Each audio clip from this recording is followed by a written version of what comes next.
그러면 리플도 볼까요? 리플도. 리플 지금 이제 3,500원을 보이고 있습니다. 3,500원. 3,500원. 3,000 어제만 해도 한 3,600원은 위협받고 있었는데 간밤에 하락을 하면서 이제 3,500원 또 초반까지도 떨어지고 또 아침에는 3,400원까지도 찍었죠. 3,400원이 아니라 3,300원도 찍었었네요. 3,384원까지 찍었었네요. 그러니까 리플도 지금, 그러니까 지금 이때 이제 그 대급락장, 대폭락이 탁 나오고 나서 그래도 아랫꼬리를 길게 이제 달고 마감을 했거든요. 그러니까 지금 꼬리 기준이 아니라 몸통 기준으로 봤을 때는 가장 낮은 가격이 지금 들어와 있다. 몸통 기준으로 봤을 때는. 그러니까 일단 어제 몸통이 이렇게 길었잖아요. 몸통 기준으로 봤을 때는 어제가 가장 낮은 가격이었다.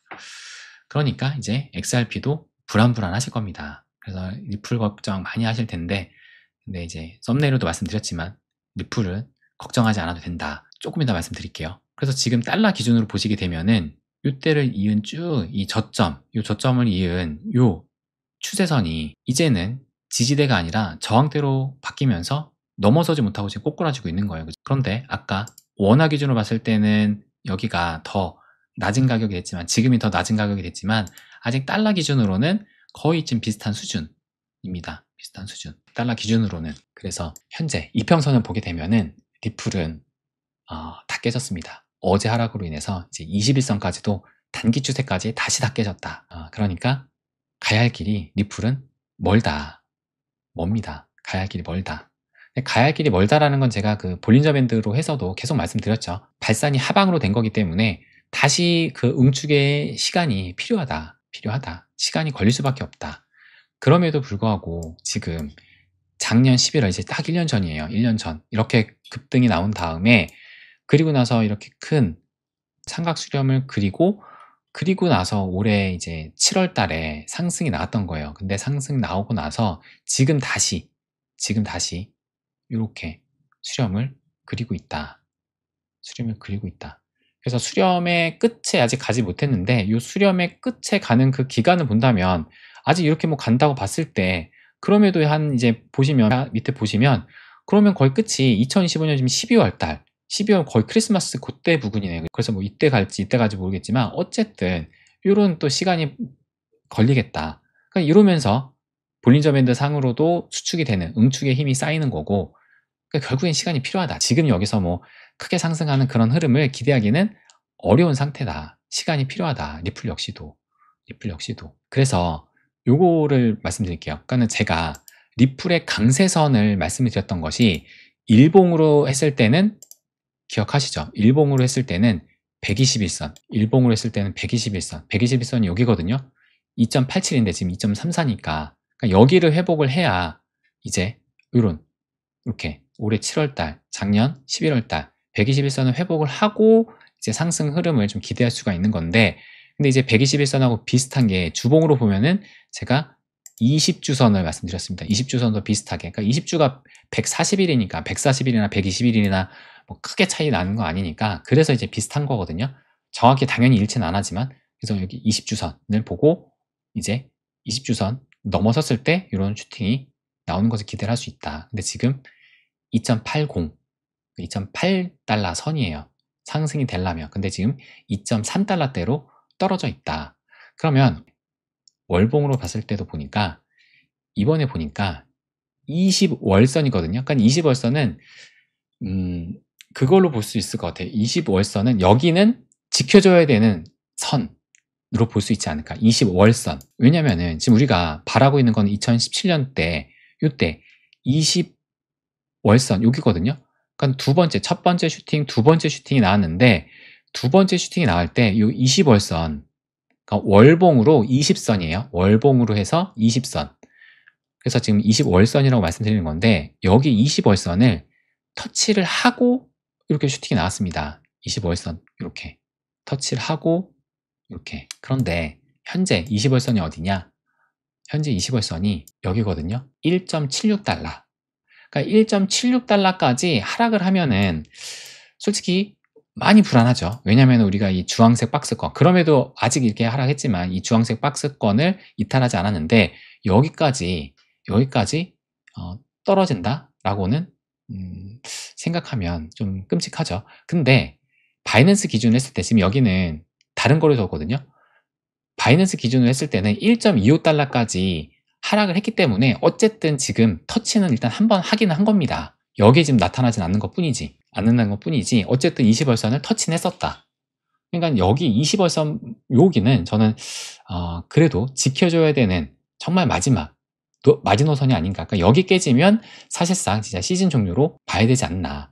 그러니까 1.76이면 원화로 따지면은 한 2,000, 현재 환율 하면 2,500원 정도 되거든요. 2,500원 정도? 2,500원? 2,500원? 근데 이제 뭐 김프 감안하고 하면은 2,600원, 700원 정도 되겠네요. 여기를 진짜 깨고 내려간다면 약간 좀 암울하게 볼 수도 있는데 어쨌든 아직은 이 정도의 룸이 좀 남아있다. 그래서 우리가 리플 강세선, 121선, 20주선, 그 다음에 뭐 강세선이라기보다는 일단 지켜줘야 되는 그 선을 20월선으로 또 좀 볼 수 있지 않을까라는 말씀을 드리고 싶습니다. 그래서 지금 그래도 이 XRP에 대한 근데 뭐 큰 기대는 뭐 하진 않아요. 현물 ETF 2주 내에 출시될 수 있다라는 게 지금 며칠 전에 나왔거든요. 어제 기사네요. 2주 내에 출시가 된다. 근데 그 전에 이렇게 나왔어요. 커널이 XRP 현물 ETF가 11월 13일 날 상장될 수도. 그러니까 여기가 지금 뭐 솔라나 ETF 자동 승인해가지고 출시하는 거기잖아요. 그래서 여기서도 이번에도 뭐 8-A 서류 제출을 나스닥이 승인할 시 11월 13일 날 상장될 예정이다 라고 합니다. 그러니까 이것도 아마 자동 승인으로 해가지고 나스닥에서 태클 걸지 않으면 이제 자동 상장된다. 그리고 셧다운, SEC, 추가 의견 등 요인으로 상장일이 미뤄질 수 있다. 그러니까 중간에 태클 걸면은 미뤄질 수 있는데, 그래서 이제 11월 13일 나온 거고 또 2주 내에 나온 거고 하는데, 근데 과연 이것이 지금 시점에서 얼마나 상승의 재료로 쓰일지는 모르겠습니다. 큰 기대는 안 하고 있다. 근데 우리가 단기적인 뭐 이런 상승 재료 보고선 당장의 상승을 기대하기보다는 저는 그냥 큰 그림 보면 된다. 리플 같은 경우는 그냥 큰 그림 보면 된다. 썸네일로도 말씀드렸던 리플은 걱정하지 않아도 된다. 우리 자신을 걱정을 해야지. 리플은 걱정하지 않아도 된다. 이 와중에 이런 소식이 나왔어요. 오늘 이제 아침에 나온 기사네요. 리플, 암호화폐 원래 기업 펠리세이드를 인수를 했다. 그러니까 이게 지금 펠리세이드가 원래 기업인데 요걸로 해서 이제 모니카롱 리플레스 대표가 이번 인수로 리플 페이먼트 안정성이 강화되고 결제 속도가 향상될 것으로 기대된다. 근데 지금 이게 개인에 맞추기보다는 기관이거든요. 기관 결제 사업 확장에 나섰다. 그러니까 지금 제가 얼마 전에도 말씀드렸던 인수하고 한 게 다 기관을 지금 대상으로 한 거잖아요. 그렇기 때문에 지금 리플은 기존에 약간 이제 CBDC 그쪽 결제 분야, 그러니까 물론 그쪽도 하지만 지금 방향을 확실히 좀 틀었다라고 볼 수 있는 게 스테이블 코인도 주무르기 시작하면서 확실하게 지금 기관 쪽으로 나가고 있다. 그래서 실질적으로 기관들이 이 XRP를 보유를 하고 또 이제 실질적으로 그거를 쓰임을 하게끔 만들려고 계속 인수를 나가고 있는 거예요, 지금.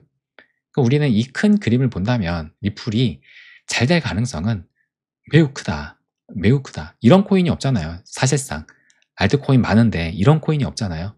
그래서 리플은 걱정하지 않아도 된다.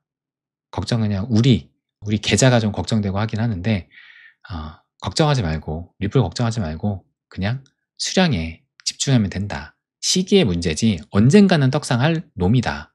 리플은 비트코인과 마찬가지로.